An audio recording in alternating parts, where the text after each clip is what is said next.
नमस्कार दोस्तों। आज हम आपको योगा के बारे में सिखाएंगे कि योगा में बहुत सारी चीज़ें होती है। पहले है प्राणायाम, सूक्ष्म क्रिया और कुछ आसनास। तो आज हम बात करेंगे प्राणायाम की। तो प्राणायाम में आज हम पहला जो टॉपिक लेंगे वो है हमारा कपालभाति।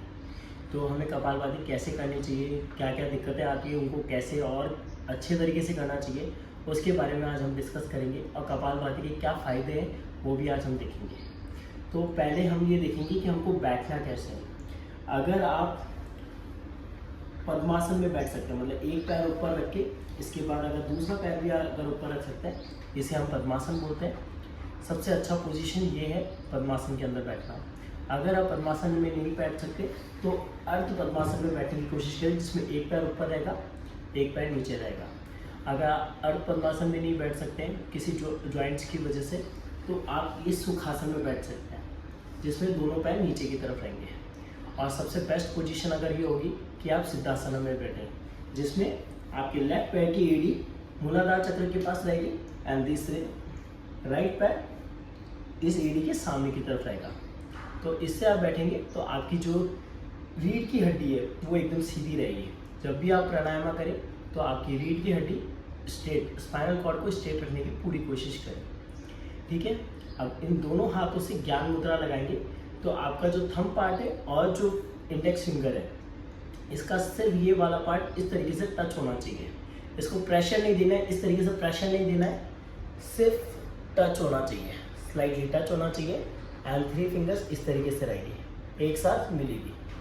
तो इस तरीके से हम दोनों हाथों को अपने घुटनों के ऊपर रख लेंगे, अपनी कमर, पीठ, गर्दन सीधी रखने की कोशिश करेंगे। लंबा गहरा सांस लेने की कोशिश करें, धीरे धीरे। पहले बॉडी को एकदम शांत कर ले, आपका सारा ध्यान आपके श्वास पे रखें। मन के सारे विचारों को दूर करते हुए सारा फोकस, सारा ध्यान आपके श्वास पे। जैसे ही आप कंफर्टेबल होने लगे, रिलैक्स हो जाएं, तब हम धीरे से शुरू करेंगे कपालभाति। कपालभाति में आपको करना क्या है, पेट को अंदर की ओर पिचकाएंगे, श्वास को बाहर की ओर निकालेंगे, कुछ इस तरीके से।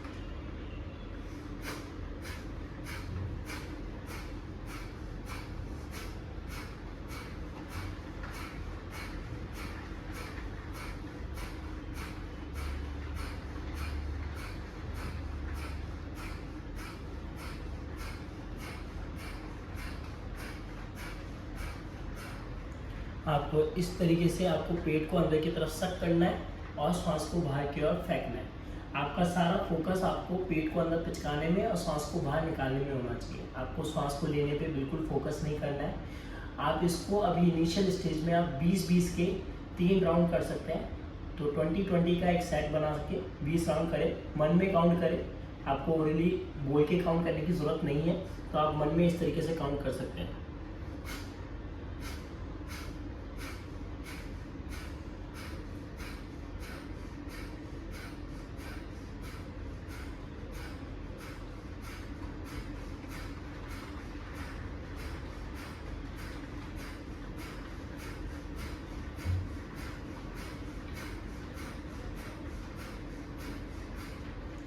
जैसे ही आप थकने लगे तो आप रिलैक्स कर लें, आंखें बंद ही रखें, आंखें बिल्कुल ना खोलें। लंबा गहरा सांस लेते रहें, लंबा गहरा सांस छोड़ते रहें। आप फील करेंगे कि आपके पेट में जो भी हलचल हुई है उन सबको अच्छे से महसूस करना है। Complete relax body. इसको करने के बहुत सारे फायदे हैं। पेट से रिलेटेड जितनी भी बीमारियां होगी उन सब के अंदर आपको राहत मिलेगी। सबसे इम्पॉर्टेंट है, जो आज की तारीख में सबसे ज़्यादा मेन कॉज है कॉन्स्टिपेशन, उसके अंदर बहुत राहत मिलेगा।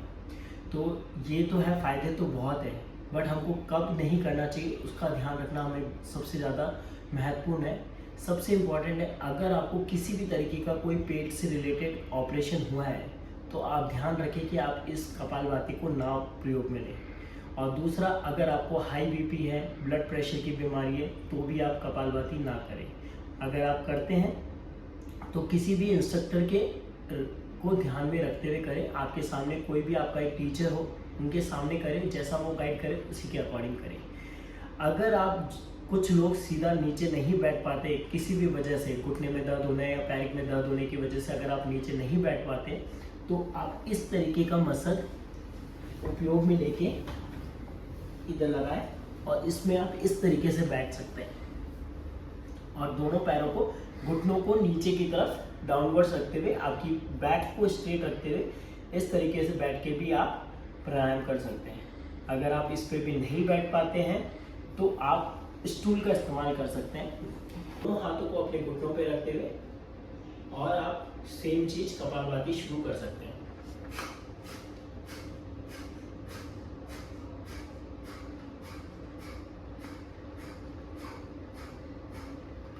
इस तरीके से आपको कपालभाति करने के बहुत सारे फायदे मिलेंगे। तो आज हम कपालभाति के बारे में समझा। अब नेक्स्ट वीडियो के अंदर हम नेक्स्ट प्राणायाम को लेंगे। तो आज के लिए अब इतना ही। तो आपको अगर इसके अंदर कोई भी क्वेरी हो, कुछ क्वेश्चन पूछना हो तो आप मुझे कमेंट बॉक्स में लिख सकते हैं, तो हम उसका आपको रिप्लाई जल्दी से जल्दी दे देंगे। धन्यवाद।